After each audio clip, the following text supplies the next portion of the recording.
CURES, sponsored by Wheeler Health's Better Choice program. More at wheelerhealth.org. Helping you lead a healthier life. This is CURES.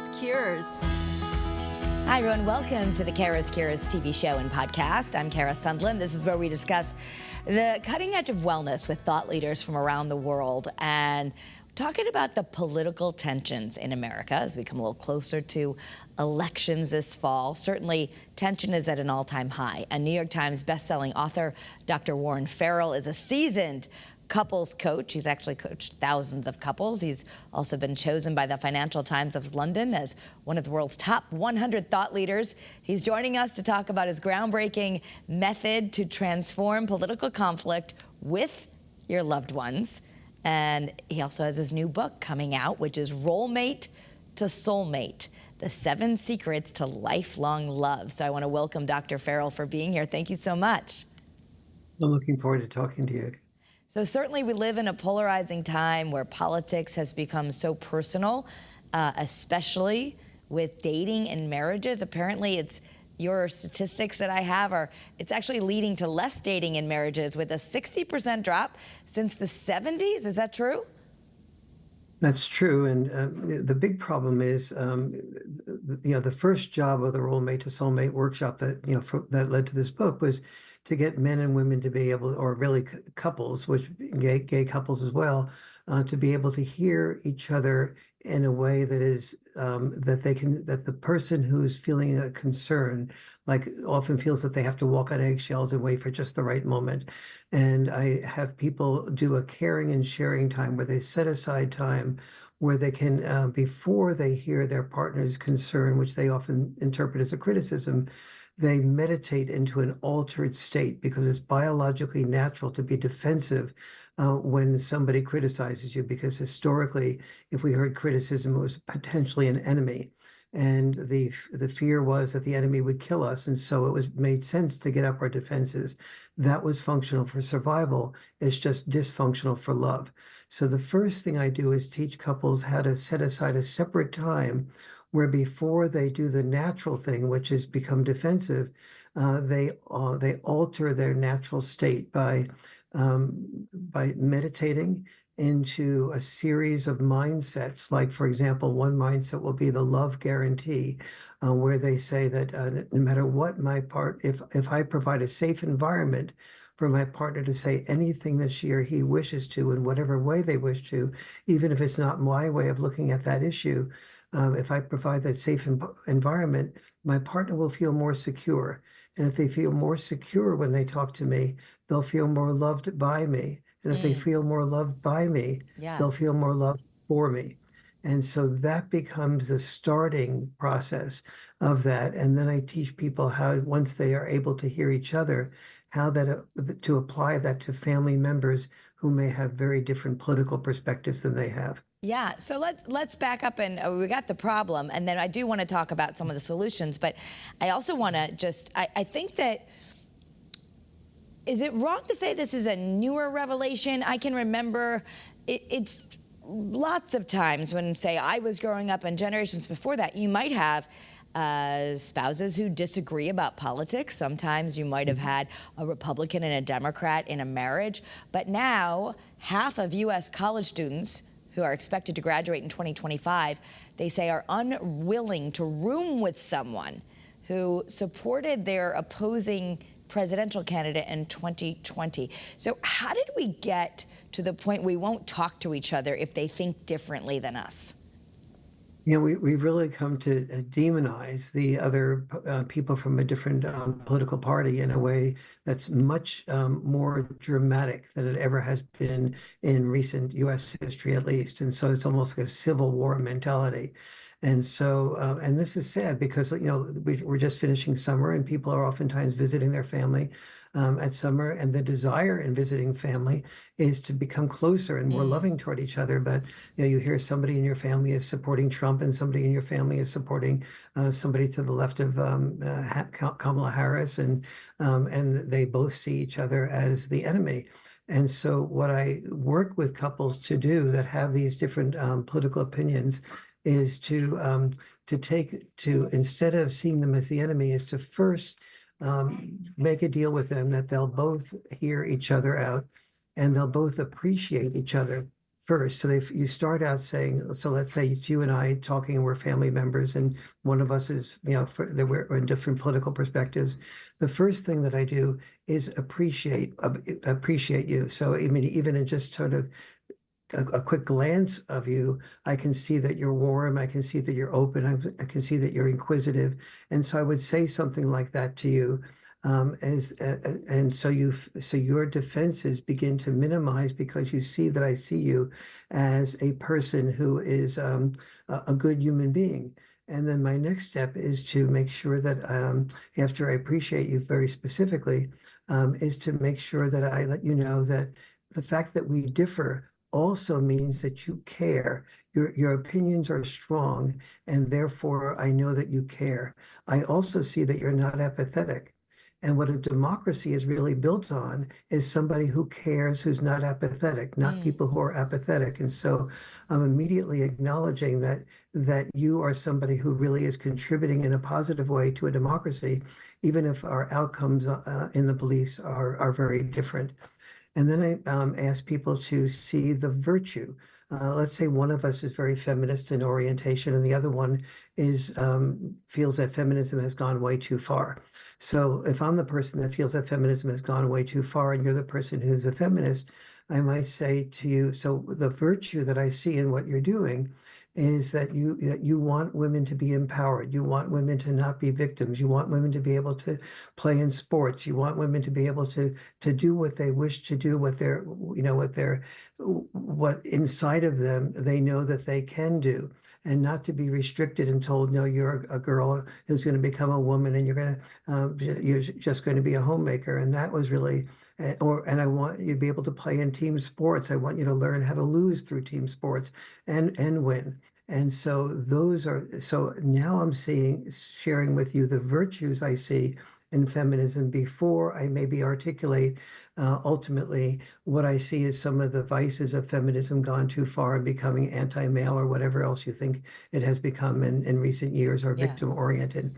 And so then once I do that for you, the deal that we make as family members is to hear the opposite of that. That is, meaning once I hear you, you also hear me.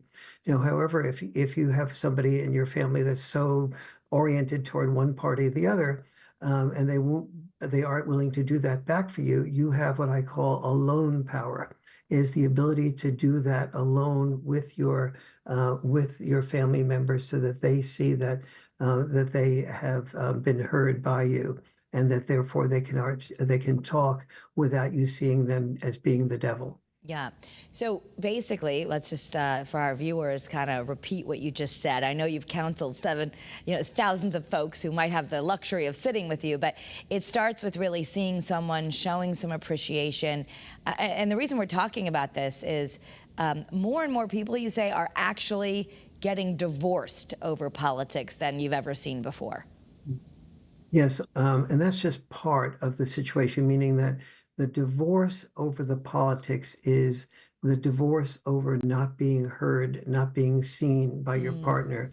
And people sometimes say, well, just avoid politics and religion. And that is an option. But it's also sad because politics and religion also reflect some of our deeper values. And if you love somebody in your family, you want to be able to see and feel their deeper values, and you want to be able to see the virtue that they worked from, even if that virtue train went too far and became a vice. Every virtue taken to its extreme becomes a vice, and we have a lot of people taking things to the extreme these days. So we oftentimes fight with somebody that's at an extreme for us, as opposed to starting by letting them know that we see the virtue from which we see the original virtue in that. So how much of it is social media and cancel culture and just the way the world is right now that we won't tolerate listening to someone who thinks something different than us? Yes, I mean, a lot of it is that the algorithm of social media, obviously, when I do a podcast like this, it appears on social media. And then other people who like that podcast, they get more of the same. If they don't like it, they get less of me. And so, and that is really, that helps to close the mind, and everything you see is reinforcing your bias. And that's deeply sad. And so one of the things that it's really important to do, yes, read the New York Times, but also read the Epic Times. So whatever you read something that's different from that. You need to select that in order for your algorithm to be responsive to your multiplicity of perspectives. Yeah. I mean, we just literally as a family had this happening where my mother-in-law, who's pretty good for 83, but we realized she was like some of the stuff, there's so much disinformation on both sides out there on social media. So we were helping her unfollow these things she had unwittingly followed, thinking they were news sources. And so that's a problem too, right? That we're not always sitting down and looking at verified sources. I'm proud to say, as a local news anchor, we often score local news scores as some of the least biased, and we try to just give information. But if you're not doing that and you're getting a lot of news from your phone, you might just be hearing what you want to hear, and in worst case scenario, you also might be hearing a lot of things that are not true. Yes, I'm afraid that is accurate, and we see this, with, and you pointed out before, like here in universities, we have a really major problem. When I went to university, I'm like I'm 81, and when I went to college, the free speech movement was a left-wing type of movement.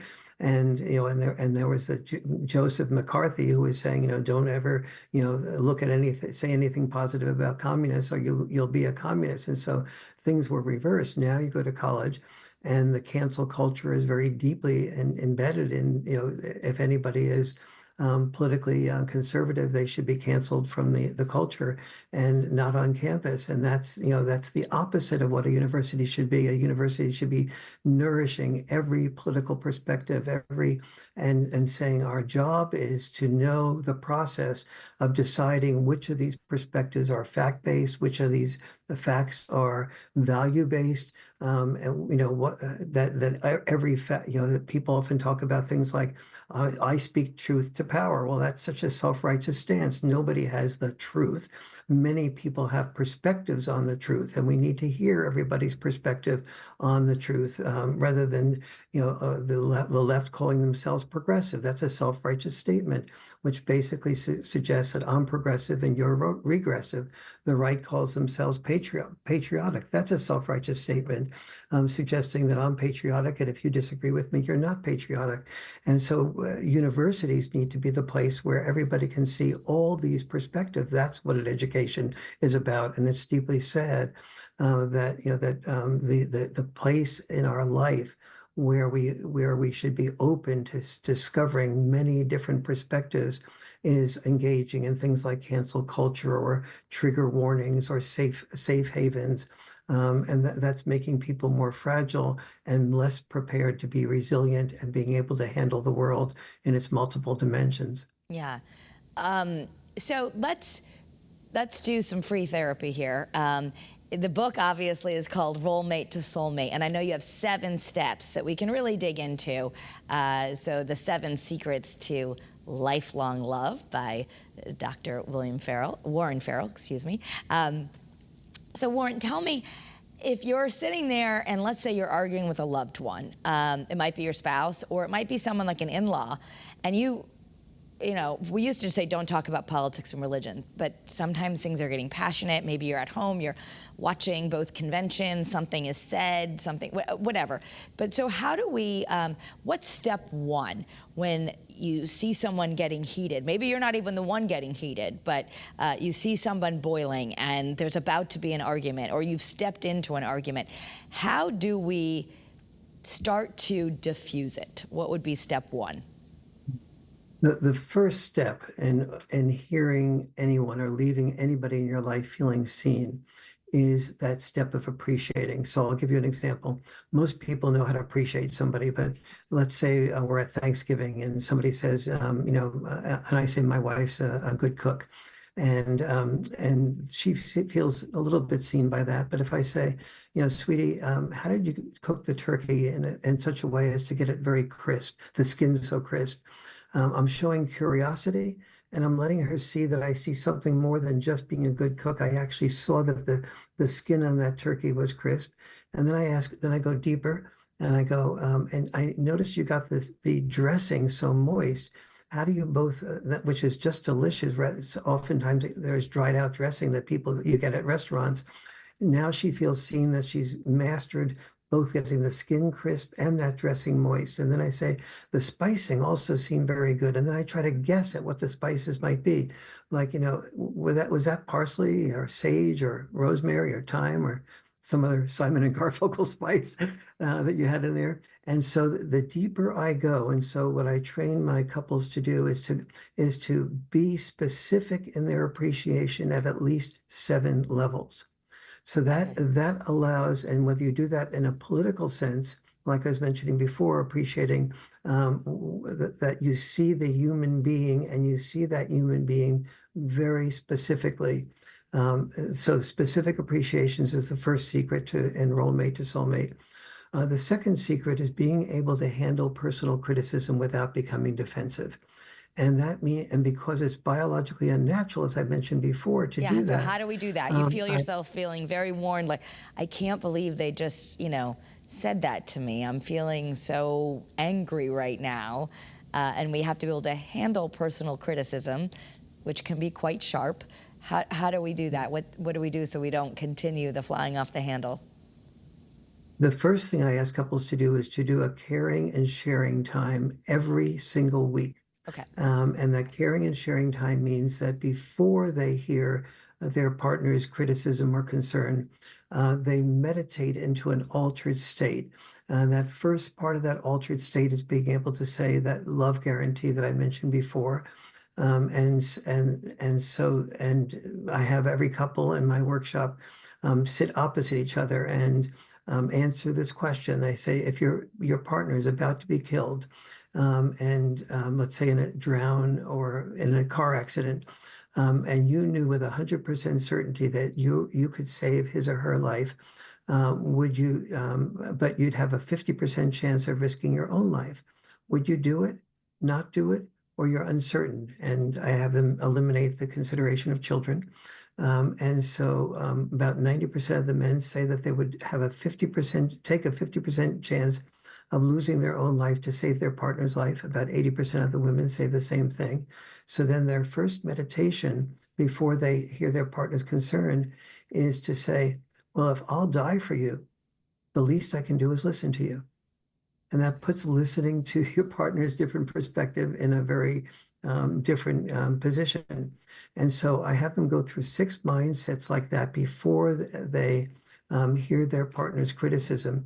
Once they learn how to do that type of thing in real life with their partner, I then teach them how to modify that to do that with somebody in their family on the political perspective, like I did a few minutes ago. And then I have them do the same thing to modify it even further with their colleagues. You obviously can't do a love guarantee with your colleagues, but you can do a respect guarantee. If you have a colleague at work that has a very strong political opinion and everybody's sort of shying away from him or her because they have such an extreme position, that person doesn't feel heard by anybody. And if you're the person to hear them, even if you disagree with them, and give them a safe space, like I mentioned before, that person will increase their respect for you, and therefore it will be you'll be more easily able to work with each other. And that person is probably, if they're extreme, a little bit psychologically off base. And the fact that somebody is able to not focus on that psychologically off base part of them, but just hear that, then that frees them to be more comfortable with you in other aspects of your work life. Okay. I want to dig in about, well, first of all, that someone could be really extreme. They might be psychologically off base. They might be a little rigid, and there might be a reason for that. We are going to just take one moment and hear from our sponsor, and we'll be right back for this conversation. Stay with us, Doctor. Struggling with gambling? Wheeler Health's Better Choice program offers personalized support and treatment to help you regain control. Visit WheelerHealth.org to learn more and take the first step towards recovery today. All right, we're back now with Dr. Warren Ferrell, who is an expert in relationships. And From Roommate to Soulmate is his new book. You might have seen him many times with Oprah, Barbara Walters, many others. You've been counseling couples forever. I love that you're putting in a book because people are so busy. They're probably thinking, and that's one more thing I can't do is go to couples counseling. But let me bring it back to something hopeful. If you really are disagreeing with your partner on fundamental things like reproductive rights or whether you believe in certain things at all, and they don't, can you still have a loving, great relationship even if some core values are very different? There's three answers to that question. Yes, yes, and yes. Okay. So one of the things you do, what I call the soulmate wisdoms, is recognizing that we often choose people who in our life that are very different from us because they complement us and give us something that we don't have. So you might have somebody who's very an engineer or a lawyer who's very and very successful person who is who's a rock. But he, and then they meet somebody who's a yoga person who's very very spiritual in orientation, and they see a part of their life that they just haven't really enjoyed themselves, and they're attracted to this person. And conversely, the person who's very spiritual and yoga oriented may not be able to make a living, and she sees in herself or himself, a sort of rock in that lawyer and so on. And so, but then as they get together and they start loving each other, they often find that they start being critical of the very things to which they are attracted. So Yeah. one of my 11 soulmate wisdoms is before you criticize your partner, look in the mirror. See what is there about you that was attracted to this person? What did you need that they offered you?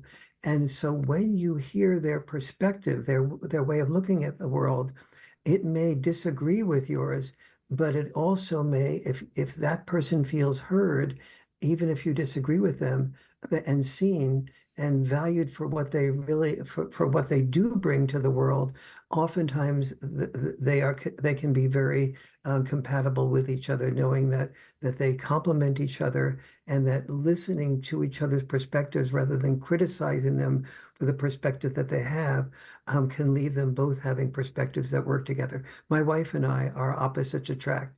And if it wasn't for this Roommate to Soulmate workshop, we would not be together. but Yeah. as a result of being able to hear each other, and every week we have this caring and sharing time on the calendar, and most weeks we use it, and it leaves us just feeling so seen by the other person, even when we disagree with what brings them to that perspective.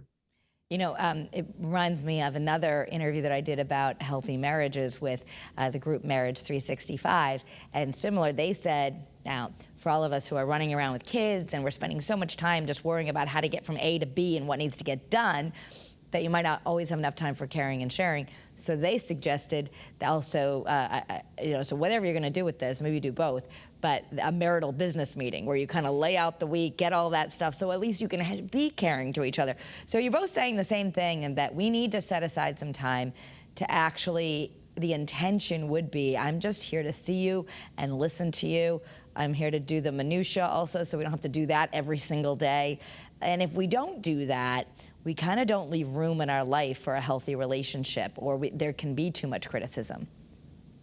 Absolutely. And the key issue here is that you set aside this caring and sharing time, and once you know that you have a method for feeling completely heard with your partner, not becoming defensive, then I have the couple set up a criticism-free zone for the rest of the week. Or I'm sorry, a conflict-free zone for the rest of the week. So a criticism may occur, but the normal response to a criticism is to defend yourself, and then everything starts escalating. So instead, if once you know that you can be completely heard by your partner, you have the option to visualize. I have two things here. My partner just criticized me, so I can respond to the criticism, and most likely everything will escalate. Or I can wait to the caring and sharing time, bring this up, And with 100% certainty, I'll be really heard and seen by my partner. What do I want? An escalated argument, or do I want to be heard and seen by my partner? So almost everybody says, once they visualize that difference, it's an obvious choice.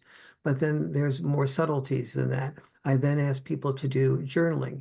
And the first stage of journaling is to write down what I call the self-righteous stage, which is why I'm 100% right and why my partner's 100% wrong. Okay. And then the second stage is one or two things that my partner might have as a reasonable point. And the third stage is what's my partner's perspective. And my fourth stage is let me write his entire argument from my partner's perspective. And by the time you finish journaling that, you may see things from your partner's perspective without taking it to the caring and sharing time.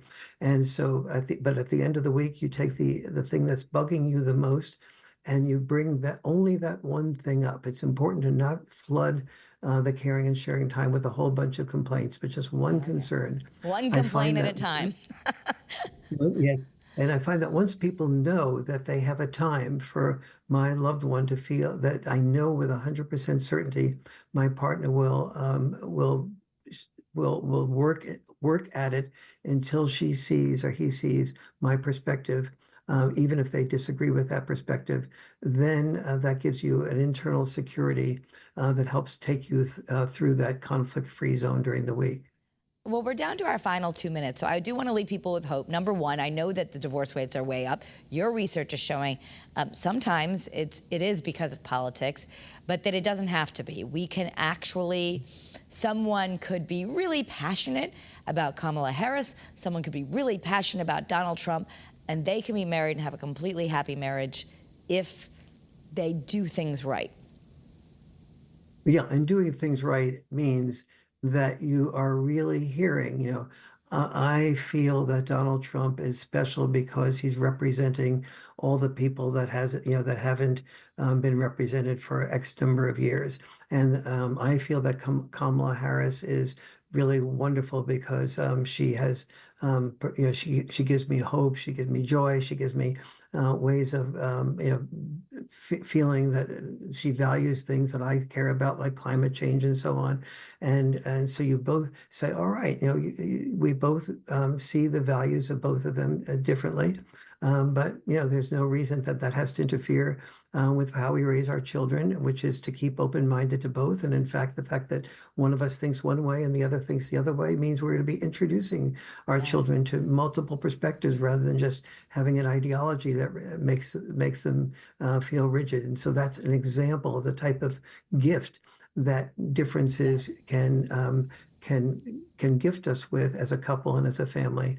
That otherwise we wouldn't have if we all had the exact same thinking. Dr. Farrell, we're going to leave it there for time, but thank you. The book is called Rollmate to Soulmate, and there it is on the screen right now. You can find it wherever books are sold. It's coming out soon. Dr. Farrell, thank you for your time, and for all of you at home, thank you for watching CURES Cures. Have a great day, and be well.